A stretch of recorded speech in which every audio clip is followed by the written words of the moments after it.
नमस्कार दर्शकों, आप देख रहे हैं जेके सुंदरबनी अपडेट और मैं हूं जोगिंदर शर्मा। आज हमारी टीम पहुंची है जिला राजौरी के तहसील सुंदरबनी में। तो इस समय हम सुंदरबनी के government boys high secondary school में पहुंच चुके हैं। यहां पे एकल विद्यालय समारोह का जो आयोजन है वो यहां पे किया गया है और काफ़ी संख्या में इस समय जो लोग हैं वो यहां पे पहुंचे हुए हैं और बच्चे यहां पे पहुंचे हुए हैं। यहां पे जो कार्यक्रम शुरू किया गया है और इस कार्यक्रम में भाग लेने के लिए कालाकोट सुंदरबनी विधानसभा के भाजपा के जो विधायक हैं ठाकुर रणदीप सिंह जी यहाँ पे पहुँचे हुए हैं और काफ़ी संख्या में जो बच्चे हैं वो भी यहाँ पे पहुँचे हैं। तो आइए जो कार्यक्रम की जो तस्वीरें हैं वो हम आपके साथ साझा करते हैं। की अध्यक्षता में जो नन्हे मुन्ने बैठे हुए हैं, आप इनको अपना ताकि ये उत्साह से अपने इस फील्ड में उतर कर आगे नेशनल लेवल तक जाएंगे। माननीय शिशुपाल जी, श्री अशोक नेगी जी, राकेश जी, जस जी, अशोक जी, एकल विद्यालय के सारे मेरे भाई लोग और मेरी बहनें, बहुत अच्छा लगता है। कुछ दिन पहले कालाकोट में भी ये कार्यक्रम हुआ, वहाँ मैं गया हुआ था। आज यहाँ पे आप सबके समक्ष मैं आपके सामने खड़ा हूँ। बहुत अच्छा लगता है कि जैसे हमारे राज सिंह जी ने बड़े विस्तार से बताया कि एकल विद्यालय के क्या क्या काम। सच बताऊं कि मुझे 10 साल पहले ही पता चला कि एकल विद्यालय भी हमारे एरिया में काम कर रहा है। जब मैं छोटे बच्चों को देखता था, बच्चे आके अपने मेरे साथ बात करते थे, तो मैं कहता था यार ये कहाँ से सीखे। तो फिर मुझे बताया गया कि आपके घर के साथ ही एकल का एक स्कूल लगता है। तो वहाँ मेरे अपने घर की बेटियां थी जो उनको पढ़ा रही थी।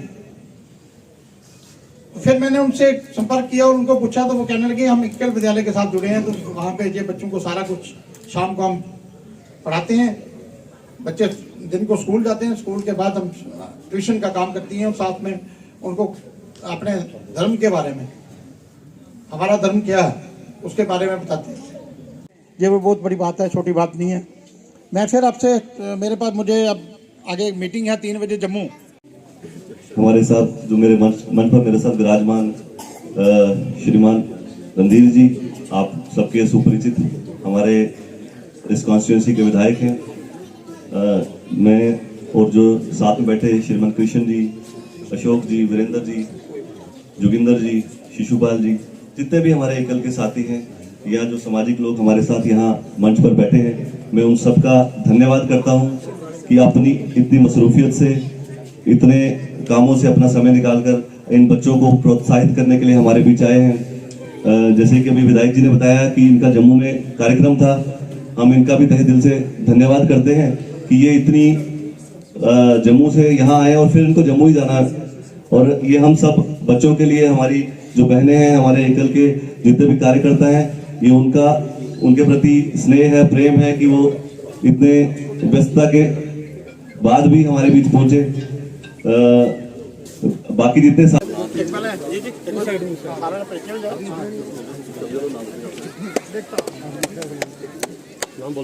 आप क्लैपिंग करो।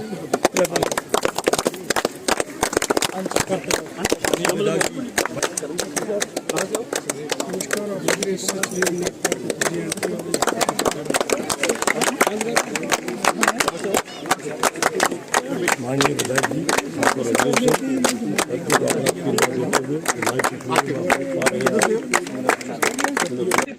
मैं कुछ दिन पहले कालाकोट में ये प्रोग्राम चल रहा था, खेल प्रतियोगिता जो चल रही है, तो आज यहाँ पे सुंदरबनी में आने का मौका मिला। तो बहुत अच्छा है, बच्चे फिजिकल फिट रहते हैं जब खेल कूद में रहते हैं। अभी आप देख रहे हैं कि बच्चे कैसे रेड कर रहे थे और कैसे कैच कर रहे थे।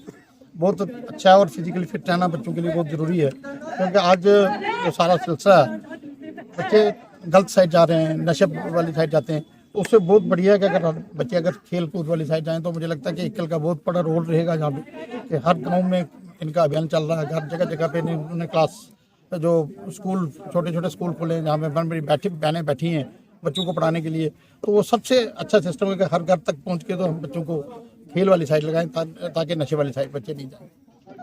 तो क्या बताना चाहोगे, जो बच्चे जो ज़्यादा मोबाइल के ऊपर ज़्यादा ध्यान दे रहे हैं, लेकिन उनको खेल प्रतियोगिता के बीच में ज़्यादा ध्यान देना चाहिए? बच्चों को बच्चों को खिलाने का एक ही सिंगल ही फार्मूला कि हम घर घर तक अप्रोच करें, सभी लोगों को समझाएं, क्योंकि फिजिकली फिट रहना बहुत जरूरी है। आज हम लोग बीमार हो रहे हैं, तो बीमारी की वजह यह है कि हम बैठे रहते हैं, एसी में बैठते हैं, अच्छे घर में सारी फैसिलिटीज हमारे पास हैं, लेकिन हम बाहर नहीं निकल रहे। हमें बाहर जाके हार्ड वर्क करना चाहिए, और जब तक हम हार्ड वर्क नहीं करेंगे तब तक फिजिकल फिट नहीं रहेंगे। मुझे लगता है कि हमें हार्ड वर्क करना चाहिए। और यहाँ पे जैसे देखा कबड्डी की जो गेम चल रही है, ये बहुत अच्छी है, इसमें बच्चे फिजिकली फिट रहेंगे। क्या कहेंगे जो पाश्चात्य देशों की संस्कृति को जो है आज भारत के अंदर आजमाया जा रहा है खेल प्रतियोगिताओं को, ये प्राचीनतम परंपरा है जो एकल विद्यालय द्वारा जो है चलाई जाती है, क्या कहेंगे कि इसमें और उसमें क्या अंतर है? देखिए, एक तो बड़ी, क्योंकि आज क्रिकेट में जो है विशेष ध्यान दिया जाता है, जो हमारी फिजिकल फिट रहने वाली जो बेसिक जो खेल कूद थे उन्हें पिछाड़ा जा रहा है, लेकिन एकल जो अभियान है वो इसे कायम रखने में कामयाब होता है। देखिए, ये मैं आपको बताऊं, ये इंटरेस्ट की बात है। देश के प्रधानमंत्री किसमें इंटरेस्ट ले रहे हैं? जब से प्राइम मिनिस्टर हमारे नरेंद्र भाई मोदी जी आए, तो आपने देखा होगा हर जगह पे हम गोल्ड मेडल लेके आ रहे हैं, हर साइड से, वो चाहे कुश्ती हो, चाहे कबड्डी हो, चाहे कोई खो खो हो, या कोई भी हमारी जो भी खेले हैं, हर साइड पे हम लोग गोल्ड मेडल लेके आ रहे हैं। तो ये है कि देश के प्राइम मिनिस्टर साहब किस साइड ध्यान दे रहे हैं। तो हमारे जो नरेंद्र भाई मोदी जी हैं, उनका ध्यान बच्चों पे है, वो लोगों को फिजिकल फिट रखना चाहते हैं, इसलिए इनको खेलों को बढ़ावा दिया जा रहा है। मैं बात करूं एकल विद्यान की, तो इनका तो पूरे देश में ही बहुत बड़ा रोल है, और इस रोल की मैं सराहना करता हूं। और मैं इनसे फिर रिक्वेस्ट करूंगा कि इसको और बढ़ाएं ताकि बच्चे फिजिकल फिट रह सकें।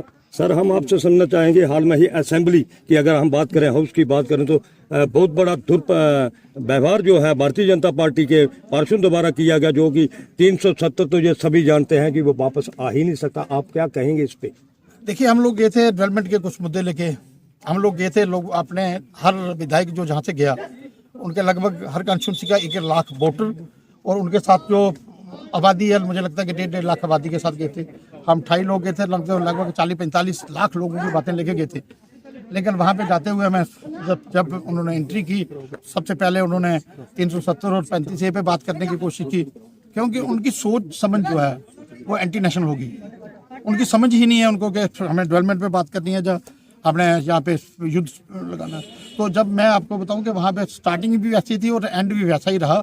वो लगातार हम लोगों को डिस्टर्ब कर रहे थे, हमें तंग कर रहे थे, हमें उठा के बाहर फेंके जा रहा था। हम उसके 370 और 35A के विरोध में बात कर रहे थे, वो बात सुनना नहीं चाह रहे थे।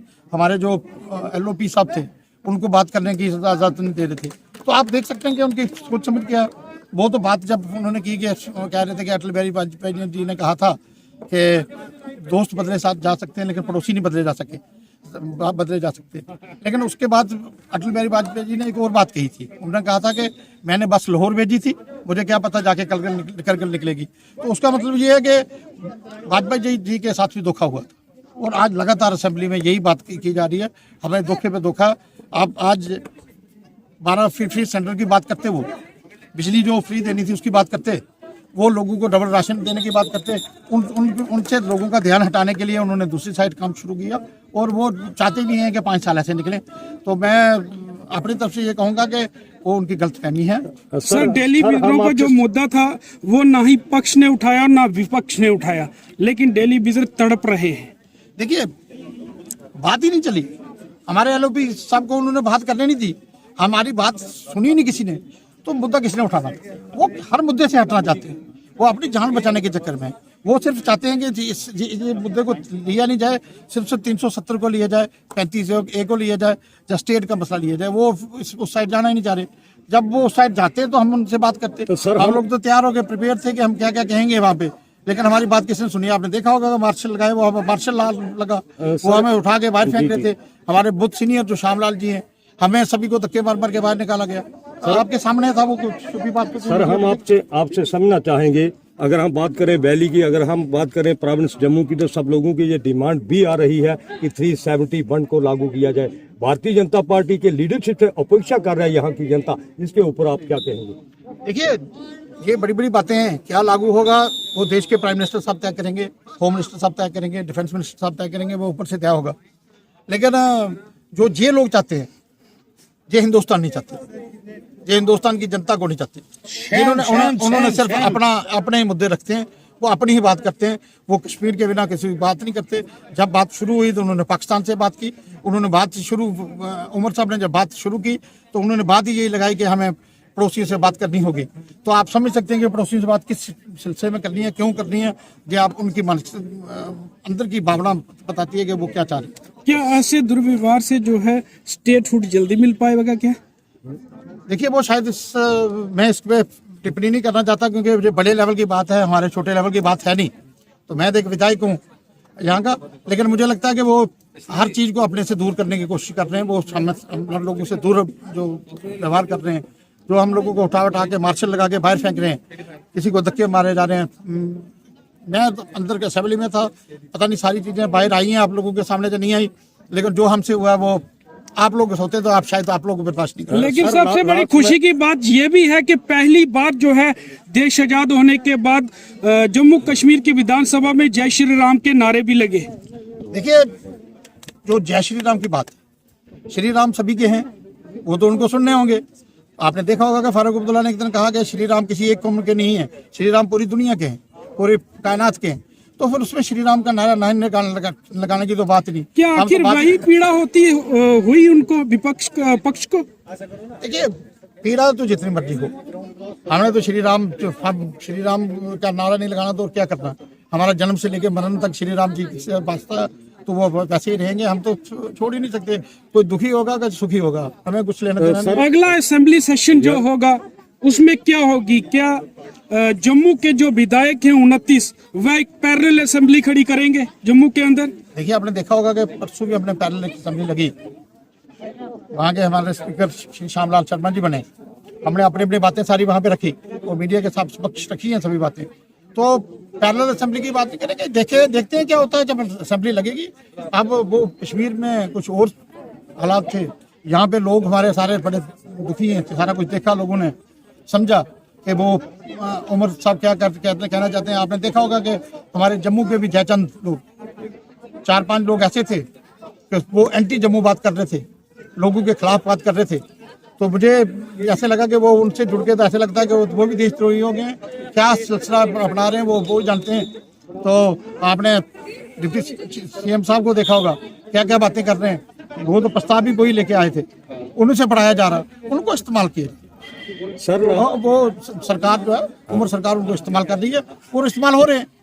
बाकी तो ज्यादा कुछ नहीं, मैं तो जो समझ रहा हूँ कि वो इस्तेमाल हो